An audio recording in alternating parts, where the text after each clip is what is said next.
Good morning बच्चों। English grammar में आपको तो पता ही है हम क्या पढ़ रहे हैं। हम पढ़ रहे हैं कंजंक्शंस और कंजंक्शंस की बहुत सारी डिफरेंट टाइप की एक्सरसाइजेस को सॉल्व कर रहे हैं। तो आज हम सॉल्व करने जा रहे हैं पेज नंबर 93 पर exercise D. Okay, so let's get started. देखिए इसमें क्या करना है। Fill in the blanks with both, जो कि एक कंजंक्शन है, ईदर, नीदर, ये दोनों कंजंक्शंस हैं। To complete the sentences below, नीचे सेंटेंसेस दिए गए हैं, उनको आपको कंप्लीट करना है और कंप्लीट करने के लिए उनमें हमें कंजंक्शंस फिल करने हैं। और कौन कौन से? बोथ, ईदर और नीदर। फाइन, चलिए let's read first sentence. That's enough dash you pay your debt to me और I take you to court. एक आदमी दूसरे आदमी से बोलता है कि दैट्स इनफ, बस बहुत हो गया। You pay your date, date का मतलब क्या होता है? कर्ज। अगर आप किसी को उधार देते हैं, पैसा देते हैं, तो उसे डेट कहते हैं। और अब वो उससे वापस मांग रहा है, तो वो बोल रहा है कि you pay your debt to मी, तुम मुझे कर्ज वापस कर दो। और या फिर क्या करूंगा? I take you to court, मैं तुम्हें कोर्ट ले जाता हूं। अगर तुम मेरा पैसा वापस नहीं करते हो तो मैं तुम्हें कोर्ट ले जाता हूं। तो यहाँ दो ऑप्शन हैं, दो चॉइसेस हैं। तो जब दो चॉइसेस होती हैं तो उसमें कंजंक्शन कौन सा आता है? ईदर आता है। ठीक है, तो यहाँ हम क्या फिल करेंगे? Either. That's enough either you pay your debt to me और I take you to court. या तो तुम अपना कर्ज वापस कर दो या फिर मैं तुम्हें कोर्ट ले जाता हूं। Fine, okay. Now come to second point, second statement क्या है? When we heard the good news we were dash happy and excited. तो when we heard the good news, जब हमने अच्छी खबर सुनी तो हम दोनों थे, हैप्पी भी थे और एक्साइटेड भी थे, खुश भी थे और उत्सुक भी थे। तो यहाँ एंड लगा है, तो एंड के साथ दोनों ही चीजें हमारे पास होती हैं। तो जब दोनों ही चीजें हमारे पास होती हैं तो उसके लिए हम कंजंक्शन बोथ का यूज करते हैं। तो यहाँ हमने बोथ फिल कर दिया। तो when we heard the good news we were both happy and excited. Okay, चलिए coming to third statement. They had dash food to eat nor money to go to a restaurant. तो they had food to eat, यानी कि उनके पास infinitive verb है, भोजन करने के लिए, खाने के लिए भोजन नहीं था। ना ही, नॉर का मतलब ना ही, पैसे थे to go to a restaurant, किसी रेस्टोरेंट मतलब भोजनालय में जाने के लिए। तो यहाँ पर दो ऑप्शन है लेकिन दोनों ही उसके पास नहीं है। तो जब दो ऑप्शन होते हैं और दोनों में से कोई भी ऑप्शन आपके पास नहीं होता है तो हम नीदर का यूज करते हैं। तो हमने यहाँ नीदर कंजंक्शंस लगाया है। तो सेंटेंस क्या हुआ? They had neither food to eat nor money to go to a restaurant. Fine, now come to fourth statement. Mr. Gupta wants to have dash vanilla and chocolate in his ice cream. Mr. Gupta चाहते हैं कि उनकी ice cream में दोनों flavours आए, vanilla भी आए और चॉकलेट भी आए। तो दो चॉइसेस हैं और दोनों चाहिए। तो जब दो चॉइसेस होती हैं, दोनों चाहिए, तो बोथ। दो चॉइसेस हैं और दोनों में से कोई एक ही आप रख सकते हैं तो ईदर। दो चॉइसेस हैं और दोनों ही आपके लिए नहीं है तो नीदर। ध्यान रखिए। और उसके साथ एक और चीज ध्यान रखिए, बोथ के साथ एंड आता है, ईदर के साथ और आता है और नीदर के साथ नॉर आता है। तो जो बच्चे सेंटेंस को समझ नहीं पाते वो ऐसे भी पता लगा सकते हैं कि एंड आ रहा है तो बोथ लगाएंगे, और आ रहा है तो ईदर लगाएंगे, नॉर आ रहा है तो नीदर लगाएंगे। लेकिन ये केवल उन बच्चों के लिए जो सेंटेंस समझ नहीं सकते हैं। जो सेंटेंस समझ सकते हैं, मतलब निकाल सकते हैं, वो समझ के ही इसको फिल करें। ठीक है। 5th देखिए, you should stop making up excuses. Excuses means बहाने। You should stop making up excuses, तुमको बहाने बनाने बंद कर देने चाहिए। Dash you study hard. और देखिए यहाँ और आ गया, you will fail in the maths exam tomorrow. तो यहाँ 2 चॉइसेस हैं कि या तो तुम स्टडी हार्ड यानी कि कठिन परिश्रम करो, मेहनत करो, नहीं तो क्या होगा कि you will fail in the maths exam tomorrow. कल जो मैथ्स एग्जाम होने वाला है, आप उसमें क्या हो जाएंगे, आप उसमें फेल हो जाएंगे। ठीक है। 2 चॉइसेस हैं, दोनों में से एक तो करनी है, या तो फेल होना पसंद करो या पढ़ाई करना पसंद करो, लेकिन बहाने बनाना बंद करो।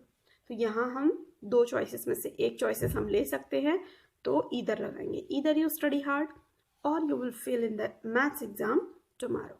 Fine. Now coming to 6th statement. Dash of the 2 students had books with them, so the teacher got very angry. तो यहाँ देखिए कि टीचर एंग्री हो गई, यानी कि टीचर नाराज हो गई। अब टीचर क्यों नाराज हुई होंगी, क्योंकि जो 2 स्टूडेंट्स थे उनके पास किताबें नहीं होंगी। तो यहाँ नेगेटिव के लिए हम क्या लगाएंगे, नीदर लगाएंगे। तो neither of the 2 students had books with them, तो नीदर लगा देते हैं। तो कल मैंने आपको बताया था नॉट लगाने की कोई रिक्वायरमेंट नहीं होती है। तो दोनों स्टूडेंट्स में से किसी के भी पास किताब नहीं थी, इसलिए सो यहाँ पर कंजंक्शन है, इसलिए टीचर नाराज हो गई। ठीक है। 7th वाला स्टेटमेंट देखिए, we have dash bread nor cheese. अब नॉर आ गया, तो नॉर के साथ आप सोच सकते हैं क्या लगाएंगे। तो हमारे पास ना तो ब्रेड है ना चीज़ है, 2 ऑप्शन में से कोई भी नहीं है। सो इसलिए we can't make a cheese sandwich, हम चीज़ सैंडविच नहीं बना सकते हैं। हमारे पास ना तो ब्रेड है ना चीज़ है, तो चीज़ सैंडविच बनाने के लिए दोनों चाहिए, तो इसलिए हम चीज़ सैंडविच नहीं बना सकते हैं। इसलिए हमने यहाँ पर नीदर का यूज़ किया। We have neither bread nor cheese, so we can't make a cheese sandwich. Fine. चलिए 8th सेंटेंस देखिए, she can dash buy a laptop, और इसमें और आ गया, और अ टैबलेट पीसी। तो मतलब ऑप्शन में से एक ऑप्शन हम चूज कर सकते हैं कि वह जो है लैपटॉप खरीद सकती है या टैबलेट पीसी खरीद सकती है। She has got enough money, उसके पास काफ़ी धन है, उसके पास पर्याप्त धन है, इतना पैसा है कि या तो वो एक लैपटॉप खरीद ले या फिर वो एक टैबलेट खरीद ले। तो दोनों में से एक चॉइस है उसकी, तो हमने यहाँ ईदर यूज़ किया। She can either buy a laptop or a tablet PC, she has got enough money. ठीक है। 9th नंबर का सेंटेंस देखिए, I like dash the green and the blue T shirt. अब यहाँ एंड है कि मुझे ग्रीन वाली और ब्लू वाली दोनों टी शर्ट पसंद है, but I don't have enough money to buy 2 T shirts. लेकिन यहाँ पर क्या है कि मेरे पास धन नहीं है इतना कि मैं दोनों टी शर्ट्स को खरीद सकूं। तो मेरे पास दोनों को खरीदने के लिए पैसे नहीं है, लेकिन मुझे पसंद दोनों है। तो दोनों ही ऑप्शन हैं आपके पास पसंद करने के। ठीक है। तो यहाँ हमने बोथ लगाया। I like both the green and the blue T shirt, but I don't have enough money to buy 2 T shirt. Fine. Now coming to 10th sentence, the sports car was nice and cheap. देखिए and आया है यहाँ पर, तो जो sports car थी वो दोनों थी, नाइस भी थी, अच्छी भी थी और सस्ती भी थी। सो इसलिए my father decided two by it, मेरे पापा ने फैसला किया कि वो उसको खरीदेंगे, तो मेरे पापा ने उसको खरीदने का तय किया। तो यहाँ पर हमने बोथ लगाया, the sports car was both nice and cheap. ठीक है। तो इस तरह से हम कंजंक्शंस को अच्छे से यूज़ कर सकते हैं समझने के बाद। तो ये एक्सरसाइज अब आपकी सॉल्व हो गई है। अब हम चलते हैं इस चैप्टर में आगे। सो स्टूडेंट्स, हमारा नेक्स्ट टॉपिक है topic number 8.2, more about conjunction. अभी तक हमने थोड़े से कंजंक्शंस पढ़े हैं ना, and, both, neither, nor, either, और, बट, बिकॉज। अब हम थोड़े से और कंजंक्शंस पढ़ेंगे। देखिए कंजंक्शंस के अगर हम टाइप डिसाइड करें तो कुछ टाइप्स होते हैं, जैसे कंजंक्शंस ऑफ टाइम, जो टाइम के लिए यूज़ होता है, कंजंक्शंस ऑफ प्लेस जो किसी प्लेस के लिए यूज़ होता है, कंजंक्शंस ऑफ रीज़न जो किसी कारण के लिए यूज़ होता है। तो अलग अलग सिचुएशन में हम अलग अलग कंजंक्शंस को यूज़ करते हैं। जैसे देखिए, before, after, since, until, when, while, as soon as, ये सारे क्या हैं? ये सभी कंजंक्शंस ऑफ टाइम हैं। बिफोर मतलब पहले, आफ्टर बाद में, सिंस जब कोई घटना होती है उस समय से, until जब तक कोई घटना नहीं हो जाती उस समय तक, when मतलब जब से, while जब कोई घटना चल रही हो तब, as और as soon as का प्रयोग भी जितनी जल्दी हो सके उसके लिए होता है। ठीक है, तो ये सब टाइम के सेंस में यूज होते हैं, टाइम के साथ टाइम के लिए यूज होते हैं, इसलिए they are called conjunctions of time. अब कंजंक्शंस ऑफ प्लेस देखिए, वेयर और वेरेवर, जहाँ और जहाँ कहीं।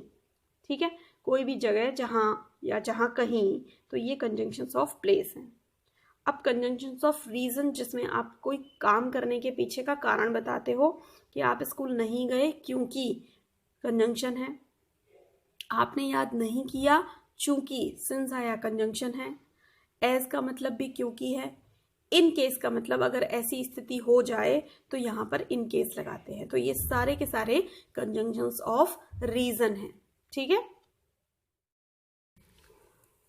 वन मोर कंजंक्शन जो हमें पढ़ना है वो क्या है? Conjunctions of purpose. हमारा कुछ काम करने के पीछे पर्पस क्या है? तो हमने ऐसा किया इसलिए, है ना, सो या सो दैट, ताकि, हमने ऐसा किया ताकि हम ये कर सके। इन ऑर्डर टू, हमने ऐसा ये करने के लिए किया। तो ये so that, in order to, ये सभी कंजंक्शंस ऑफ पर्पस हैं। तो हमने 4 टाइप के कंजंक्शंस पढ़ लिए हैं, conjunction of time, conjunctions of place, conjunctions of reason, और fourth one is conjunctions of purpose. ठीक है, तो आगे अब हम सेंटेंसेस में जो कंजंक्शंस यूज करेंगे वो यही वाले जो नए कंजंक्शंस हैं उनको यूज करेंगे। But before using these conjunctions in the sentences, we have to read a presentation in which many of different type of conjunctions are used. ठीक है, चलिए, रीड द पिक्चर स्टोरी। ये एक पिक्चर स्टोरी है, इसको हमें read करना है और जो कंजंक्शंस हैं उन्हें फाइंड आउट करना है। देखिए, Rohan and Geeta were arguing if they should bake chocolate cake और एप्पल पाई फॉर डेजर्ट। तो रोहन एंड गीता, यहाँ पर कंजंक्शन यूज कर दिया हमने एंड। रोहन और गीता दोनों वर आर्ग्यूइंग यानी कि बहस कर रहे थे कि इफ भी एक कंजंक्शन है, they should bake chocolate cake, कि उनको चॉकलेट केक बनाना चाहिए, और या फिर ये भी एक कंजंक्शन है, या एप्पल पाई बनाना चाहिए फॉर डेजर्ट। अब डेजर्ट का मतलब यहाँ रेगिस्तान नहीं है, डेजर्ट का मतलब मिठाई है। ठीक है, DESSERT, मिठाई। तो उनको मीठे में चॉकलेट केक बनाना चाहिए या एप्पल पाई बनाना चाहिए। ठीक है, वाइल रोहन प्रिफर्ड केक, अब यहाँ वाइल जो है ना वो भी कंजंक्शन है कि रोहन ने प्रिफर किया केक, कि रोहन ने फैसला किया कि मैं केक बनाऊंगा, रोहन को केक ज़्यादा पसंद था। एंड गीता प्रिफर्ड पाई, अब यहाँ पर एंड जो है वो कंजंक्शन है, और गीता ने पाई पसंद की कि मैं पाई बनाऊंगी। Although there were some cookies, अब यहाँ ऑल्दो भी कंजंक्शन है कि हालांकि वहाँ पर बहुत सारी कुकीज़ भी थी, कुकीज़ मतलब ये बिस्किट्स थे, अवेलेबल जो वहाँ थे मौजूद, देयर वहाँ पर, but neither Rohan nor Geeta, लेकिन बट एक कंजंक्शन है, नीदर कंजंक्शन है, नॉर कंजंक्शन है। तो but neither Rohan nor Geeta would like to bake it, लेकिन ना तो रोहन और ना ही गीता दोनों चाहते थे कि हम कुकीज़ को बेक करें। Before Rohan and Geeta could object, इससे पहले कि रोहन और गीता ऑब्जेक्ट कर पाते यानी कि मना कर पाते, तो यहाँ बिफोर जो है ना वो कंजंक्शन ऑफ टाइम है। क्या हुआ? Ridhima baked both cookies and पाई, रिधिमा ने क्या किया, एक थर्ड पर्सन आ गया, इसने दोनों ही बेक कर दिए, कुकीज भी और पाई भी। इनके पास ये सब रखे रहते हैं जिससे वो ओवन में बेक करके खाते रहते हैं। ठीक है, पैकिंग में चीज़ें होती हैं, कुछ बनाना नहीं होता है, बस ओवन में डालो, बेक करो और खा जाओ। तो रिधिमा ने दोनों चीज़ें बेक कर दी। Rohan and Geeta were surprise, तो रोहन और गीता सरप्राइज हो गए, तो एंड कंजंक्शन है। येट प्लीज्ड, फिर भी खुश थे, तो यहाँ येट भी कंजंक्शन है। At this turn off events, के जैसा वो सोच रहे थे वैसा नहीं हुआ। टर्न ऑफ इवेंट्स का मतलब स्टोरी बदल गई, घटना बदल गई, तो वो सरप्राइज थे कि ये क्या हो गया, हम तो कुछ और सोच रहे थे, बट वो खुश थे। तो यहाँ आपने देखा एंड, इफ, और, while, and, although, but, neither, nor, before और एंड, यट, ये सब कंजंक्शंस हैं। ठीक है, अब हम चलते हैं इनसे रिलेटेड कुछ क्वेश्चंस पर। तो देखिए बच्चों, question number 1, on which subject Rohan and Geeta were arguing. Rohan और गीता किस सब्जेक्ट पर बहस कर रहे थे?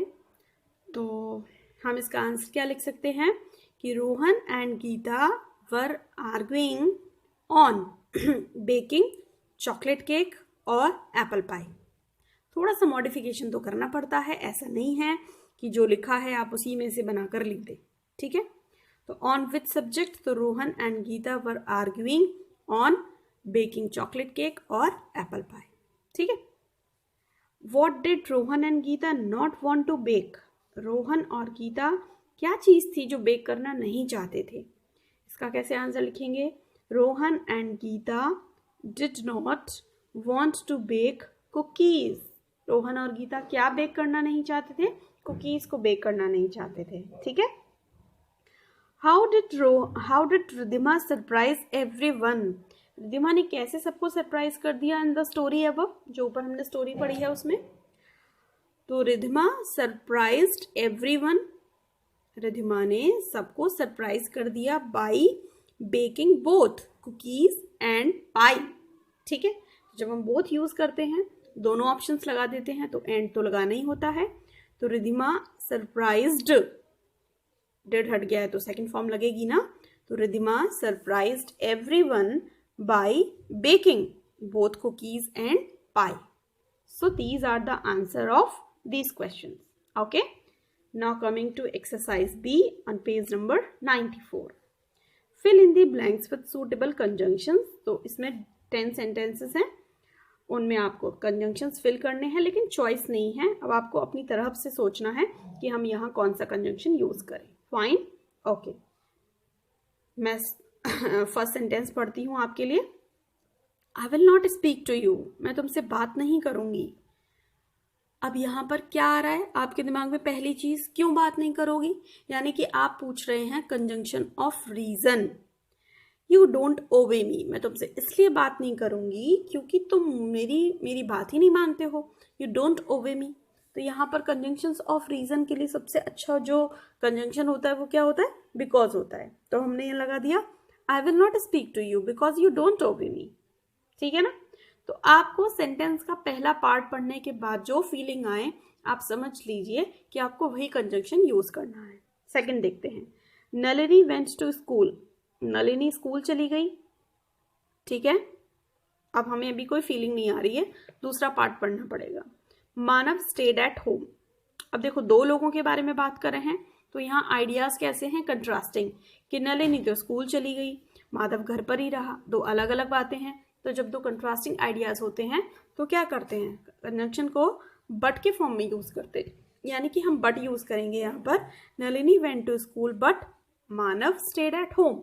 ठीक है, थर्ड देखिए, he must be tired. Must be का मतलब क्या होता है? जरूर होगा।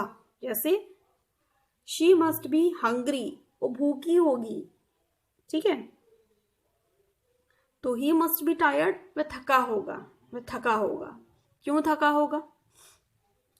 दिमाग में ऐसा आ रहा है, क्यों थका होगा? देखिए आगे का पार्ट क्या है, he has been working the whole day. इसलिए थका होगा क्योंकि वो पूरा दिन काम कर रहा है। ठीक है, तो यहाँ पर भी क्या लगाएंगे हम? कंजंक्शंस ऑफ रीजन लगा देंगे।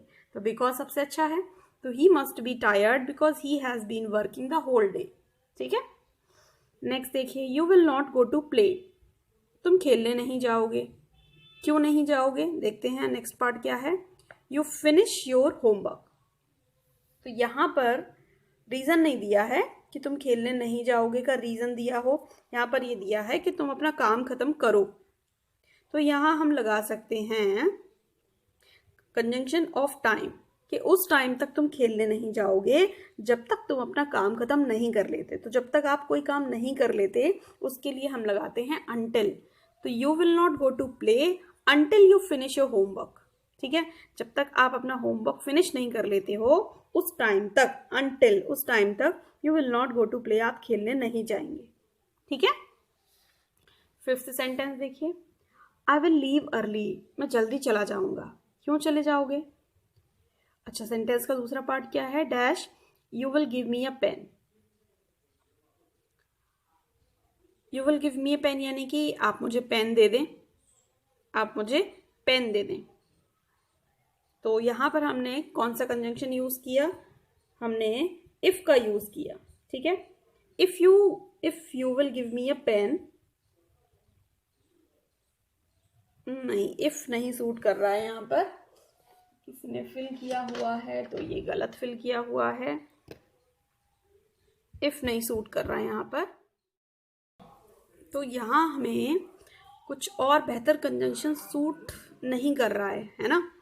तो हम ये क्या करते हैं, हम सेंटेंस में थोड़ा सा मॉडिफिकेशन करते हैं, कंजंक्शन इफ लगाते हैं, लेकिन जब इफ आएगा तो यहाँ से हमें विल हटाना पड़ेगा, है ना। ये कंडीशनल सेंटेंस का रूल होता है कि इफ जो क्लॉज होता है उसे हम प्रेजेंट इंडेफिनिट में बनाते हैं, और जो सेकंड सेंटेंस होता है उसे हम टेंस में बना देते हैं, फ्यूचर में, है ना। तो if you give me a pen, अगर आप मुझे पेन देंगे, हिंदी तो ऐसे फ्यूचर में ही निकलेगी ना, तो अगर आप मुझे पेन देंगे तो आई विल लीव अर्ली, मैं जल्दी निकल जाऊंगा। ठीक है, इसके अलावा और कोई कंजंक्शन दिमाग में नहीं आ रहा कि कौन सा इसमें सूट कर सकता है, थोड़ा सा सेंटेंस डिफरेंट टाइप का है। ठीक है, तो आप इसमें इफ भर लीजिए लेकिन विल हटा दीजिए। 6 देखिए, dash his house is very far, he walks home from school. ठीक है, तो यहाँ पर क्या है कि उसका जो घर है वो बहुत दूर है, तो ही वॉक्स होम फ्रॉम स्कूल, तो वो स्कूल से घर पैदल चलकर आता है।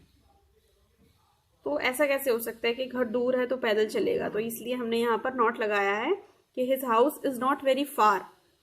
तो यहाँ पर हमने लगा दिया सिंस, क्योंकि या चूंकि, रीजन है ना कि चूंकि his house is not very far, चूंकि उसका घर बहुत ज्यादा दूर नहीं है इसलिए वो स्कूल से घर चलकर आता है।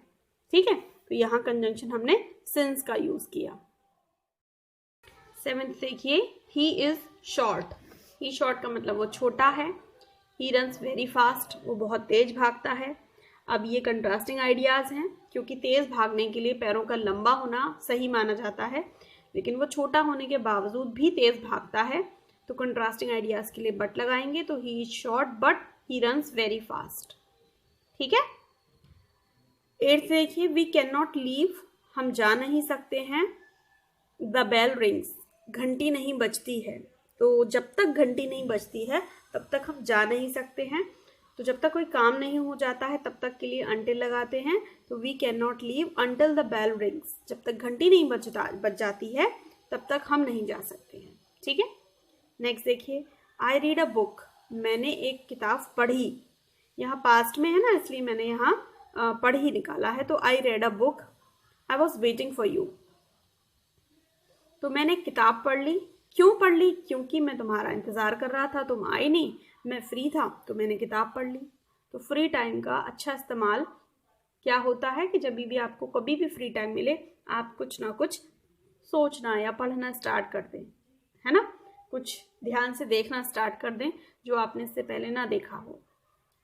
10th देखिए, फिनिश योर ब्रेकफास्ट, अपना नाश्ता खत्म करो और निकलो।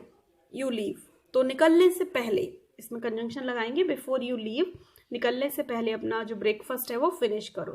तो finish your breakfast before you leave. तो देखा आपने, इस तरह से हमने डिफरेंट टाइप कंजंक्शंस को यूज़ किया सेंटेंस में। तो अब आप लोग इन्हें करिए, सीखिए, समझिए।